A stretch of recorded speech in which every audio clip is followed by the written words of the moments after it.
What's up, YouTube? Welcome back to the trucking journey. I'm Trucker Jim, and I have just made it to my delivery here in Gray Court, South Carolina at the ZF Transmission. And I have never pulled into the parking lot with it being as bare as it is now. It's usually slap full of trucks and trailers. But I've checked in. I was hoping they were going to tell me, you got to leave, because that's what I want to do. But no, I'm on the short list now, and supposedly my phone's going to ring. And then they're actually going to unload me. I've been here probably 5 times before. Guess how many times I've actually went through that gate down there and got unloaded? Anyone? 0. Never. I'll always sit here for like 2 hours and they never call, and I call dispatch, and then I'm able to go T-call it at the warehouse that we have, which is just like 2 miles down the road. I have virtually no time left. I have a whopping 14 minutes of drive time. I have driven 666.1 miles so far. And well, I've got less than an hour left on my 14-hour clock. It used to be dispatch would make us sit here for 2 hours before we could leave. I've heard it's only 1 hour now. I am not doing a reset here at this ZF Transmission. Like, the grill yard is, I don't know, maybe 20, 25 minutes, something like that. And I do have the off-duty driving status, so I can get back to my car because I'm wanting to make a Best Buy trip. And if I'm able to, I'll take you guys along. There's a couple of things I'm wanting to pick up. In the wrap-up of the previous episode, you guys know the one where I met Jim, Gator, Dunn, and Papa Joe, that I was given a choice of a subject matter in the following video, which is this one, and it doesn't seem like anybody was interested in Jim's from the gym. I really wasn't interested in making it either. I just thought it was kind of funny, all the different ways Jim can be spelled. However, going over an earning statement and a paycheck stub, which also includes year-to-date paycheck stub, seems to be kind of popular, that a lot of you guys would like to see that. But more so than that, I've gotten more requests on hours of service and how to manage your clock. I don't know if me talking about how I manage my clock on YouTube is in my best interest, but let me just tell you how it works, guys.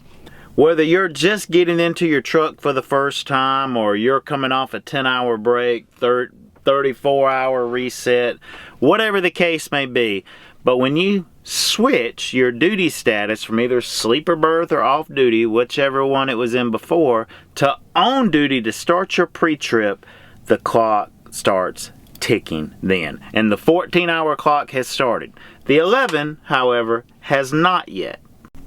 Or if you're one of these guys that don't log a pre-trip, which I would not recommend being one of those guys, because if you ever get an inspection from a DOT officer, that's like what they check. I haven't really noticed them calling me out on all my off-duty or sleeping berth statuses, throughout my day. Say, hey, were you at a shipper, where you're fueling, That's never happened to me. But 100% of the time, if they look at your logs, they're looking to see if you do a pre-trip. But say if you don't do a pre-trip and you just drive off, well, it depends on the sensitivity of the Qualcomm, and that varies, I don't know, from truck to truck, but definitely company to company and system to system. But pretty shortly, within, a mile or two, it's going to, switch over to the drive line, which starts today. Now, you can drive hundreds of miles, but when the truck stops, after, a minute or two, like I said, it varies depending upon the sensitivity of, the ELD system your truck has. It's going to switch to on duty unless you manually switch it to either off duty or sleeper berth. This would be times, say if you stop at a rest stop to run in there and take a dump. Well, if you don't manually change it, you're going to be logging that as on duty time. And that goes for when you're fueling, when you're any kind of shipper, or hell, you're sitting in, traffic that's backed up for 3 miles and you're just sitting there on the interstate. If you do nothing, it's going to automatically switch you to on duty until you start driving again. And then that will be drive.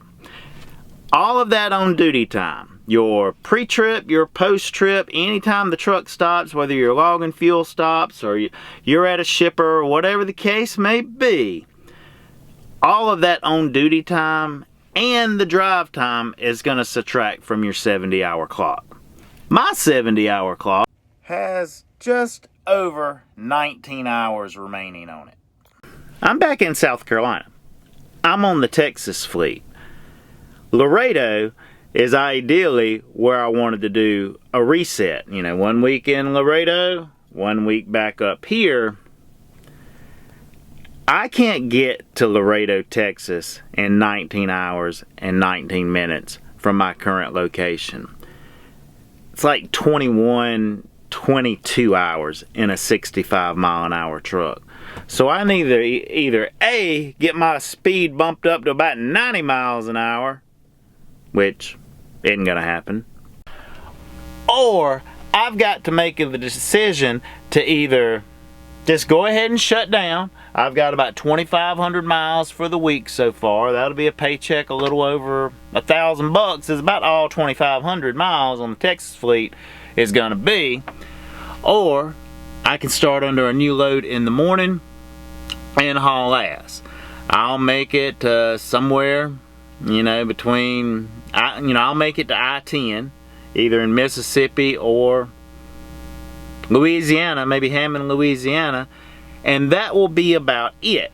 Which tomorrow, Sunday, is the last day of the pay period. I'll T-call that, add that 500-600 miles to it, to my week, so I'll do a little over 3,000 miles, which is pretty good. That's better than 2,500 anyway. And then I'll have like just a few hours left on my 70-hour clock, and I can either A, do a reset wherever that is, or I can get up the next morning and maybe make it to Houston or something like that, and I'll have to shut down and do a 34-hour reset, either at some shopping center, some mall, some truck stop, something like that, for 34 hours, because I'm not going to get any time back till Tuesday, which is less than ideal. So I've got to decide, do I want to shut down today and only have 2,500 miles and start fresh Monday morning, maybe around 5, 6 a.m. and start another week, or if I want to finish off a 3,000 mile week and do a reset out on the road. I have not done a reset on the road since I've been with GMP, and honestly, I really don't want to do a reset on the road. It's freaking boring.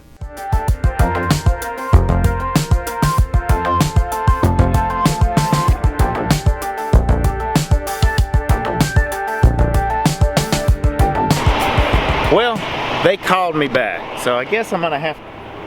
Damn, there's a bolt on here.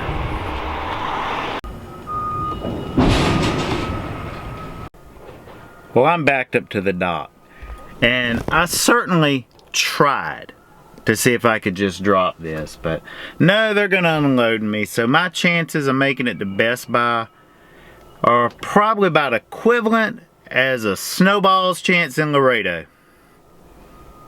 It's 7:34 now. I believe they close at 9 o'clock. I'm gonna be leaving with a trailer, I guess, and I can't really get into the Best Buy here with a trailer. I tell you, one of the toughest things about being a truck driver, for all of you that are considering being one, is you can't plan shit.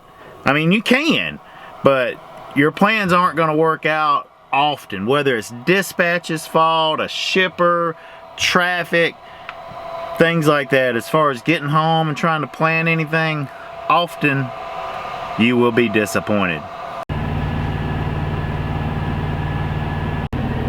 Alright, here's the plan.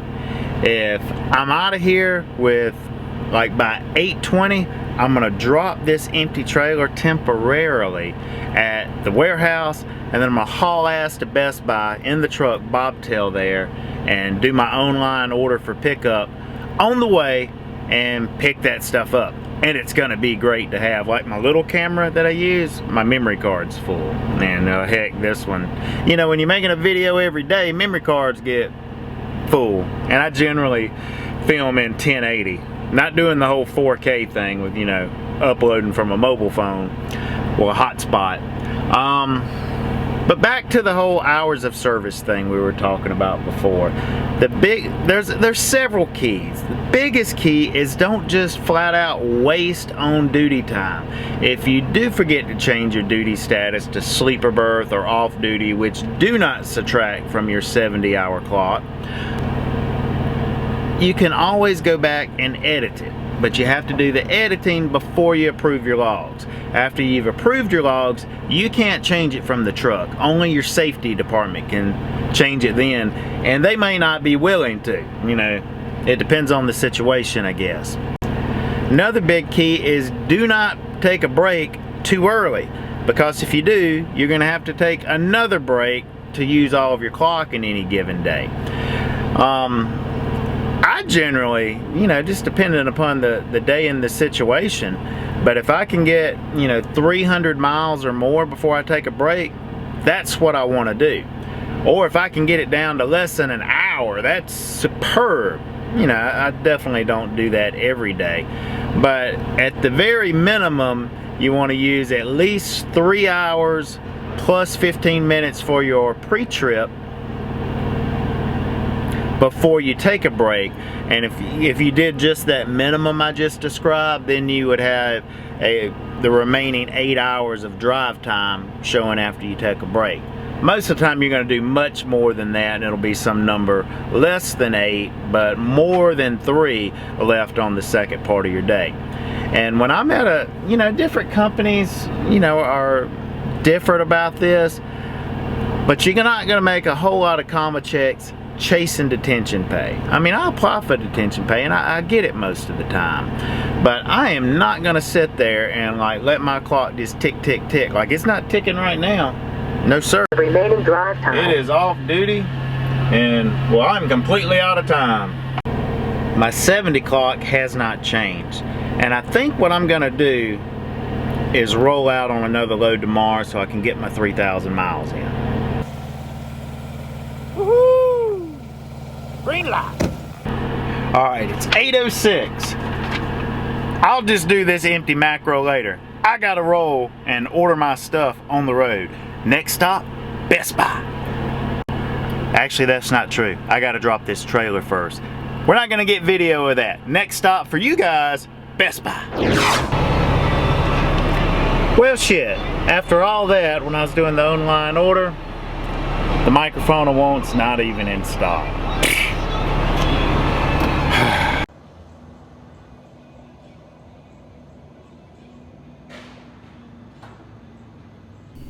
Top of the morning to you, YouTube.